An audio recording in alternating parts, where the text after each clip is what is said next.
Kung pagtingnan mo, maraming skin disease talaga to. Ito, kita mo. Super dami ang skin disease niya. Ipapakita ko sa inyo kung paano natin pagagalingin to. So anyway, mga 3 weeks na to na nagkaganito. Kasi, at saka ipapakita ko sa inyo kung paano ito gagaling. Titingnan nyo lang. Ito na siya ngayon. Unti-unti nang parang, if I'm not mistaken, 1 week na ginamot natin. Ganun na. So ipagpatuloy natin hanggang sa gumaling siya. Pagkatapos ituro ko sa inyo kung anong ginamit natin sa paggamot ng kanyang sakit. Okay, so ito na ngayon ang aso natin, yung ginamot natin. So ano na, medyo cured na siya, medyo cured ng kunti.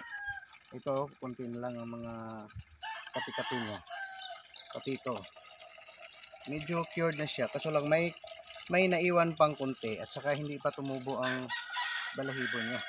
So ito lang ginawa natin sa kanya. Tingnan nyo na. Okay, so niligo natin. Niligo siya natin. Lagyan natin ng sabon. So labada lang tong sinabon ko. So labada ito. Labada ito. So kita ko sa inyo talaga kung bakit siya, kung paano na nagamot ng kanyang pati up ang kanyang kati up. So mahirap to hindi to nahawakan kasi noon maliit pa. So ganyan lang ginawa natin sa kanya.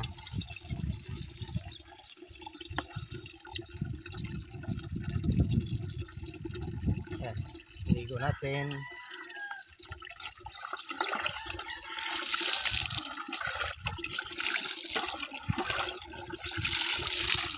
Kailangan mga ang aso mo i-train mong sigurin lagi upang hindi kayo mahirapan. Ito 1 week ko lang ito niligo.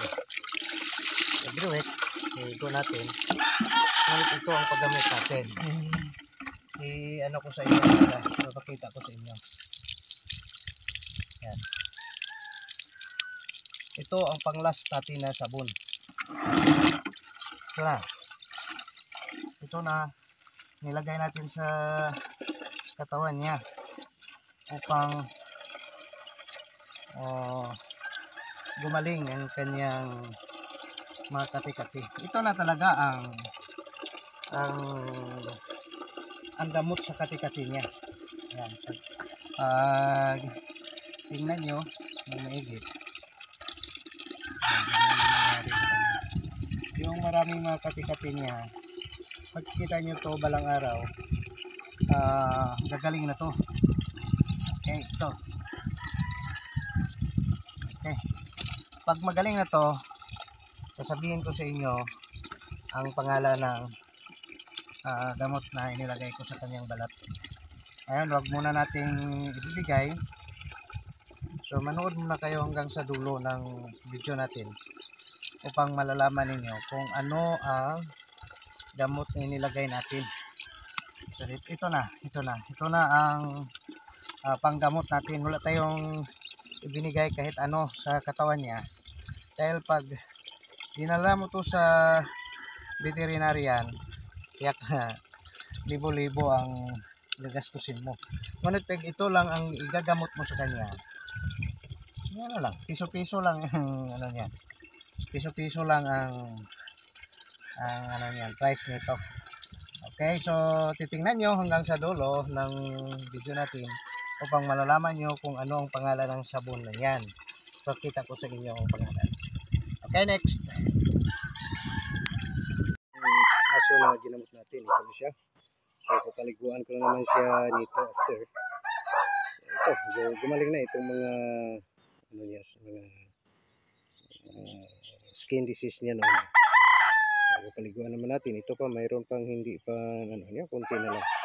Mayroong kunti dito. Ito na lang ang naiwan. Ito. Magaling na talaga, magaling na. Yun lang kung paano natin ginamot yung skin disease ng aso natin, ito na. Okay na siya. So, ganyan lang. Hindi ko pa ko na lang hinintay na tumubo tong ano niya, mga balahibo niya. Ngunit mayroon ng konti. So, dahil matagal, no? Siguro it takes 1 month upang tumubo to lahat. So, dahil sa nais na nating i-delete yung mga nailagay natin sa cellphone natin. Dahil parang wala na tayong space.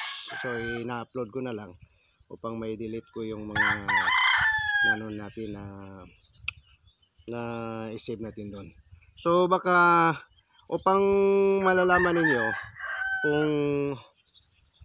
kung anong ginamit natin dito. So, ipapakita ko na sa inyo.